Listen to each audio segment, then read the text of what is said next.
Thank you, Tom. Your check will be in the mail. I'll send that to you. Appreciate those kind words, sir. I want to introduce Senator Brian Helton. Senator Helton is not local, but he's going to feel local after he talks to you. And we're very thankful. Is it Greenbrier County? Raleigh County. Raleigh County. Okay. So if it's not in the Panhandle, I don't know it. So, but very glad that you came up. Thank you, sir. Well, I can't tell you how great it is to be here today. Truly a day of recovery. And to be a part of what I see here today really refreshes my soul. I've spent over the past year and visited over 70 different treatment type facilities, from residential treatment centers to recovery residences. And I tell you, what I see here today is absolutely a miracle. When I pulled up, I just really couldn't believe it. You know, across our state right now, we're facing the biggest scourge that's really been imposed on any civilization at any time before. And our people in West Virginia are being targeted like never before. You know, we're first right now when it comes to overdose rate. We're first when it comes to addictions. We have the lowest workforce participation across all ages and genders. We have the #1 crisis in the whole country of babies being born with neonatal abstinence syndrome. We have the lowest birth weights of any other state. And the list can just go on and on. We all drive around, we see the homelessness and the hopelessness in all of our cities. You know, when I drive to the Capitol in Charleston, you see it every day.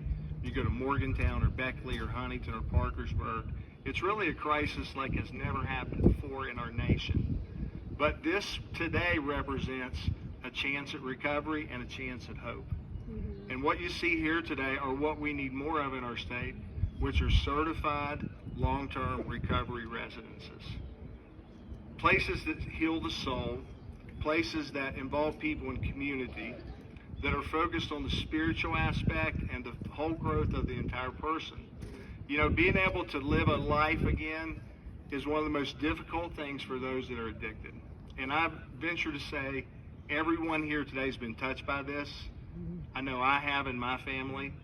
I have 4 in my family that are in recovery. I have a nephew and his younger sister, which is my niece, obviously, and both of their spouses all went through an addictive lifestyle. As a matter of fact, my nephew traveled the entire state as a homeless man. And they were able to be blessed enough to find themselves in recovery, a long-term recovery residence after many attempts at short-term residential treatment centers, after many attempts at outpatient, either Suboxone or methadone clinics. They were able to find a place of restoration like we see here today. And again, I've never seen a startup quite like this. I'm amazed I get to sit beside the Browns today, because one of the things I do in Charleston in the Senate is I'm the chairman of a new select committee. It's the first time ever in the Senate. It's called the Substance Use and Mental Health Disorder Committee. And so I've been able to be super involved with that and be involved with that fund that is touching so many lives across the state of West Virginia. I've really sat beside my heroes here today. And so I'm just so amazed when you got up and spoke and I was able to see you guys in person. Also, we have Matt Harvey here today from the West Virginia First Foundation. They're doing amazing things across our state. Programs like this can spring up because of the efforts we have across the state from that program. Earlier today, I was at another ribbon cutting in Pendleton County. And so we've got a lot of good things going across the state, but I don't know if there's anything quite like this. And so I'm so excited to be here today. I want to thank you for having me here. And everybody, please stop recording, but I like the Eastern Panhandle better than any other part of the state.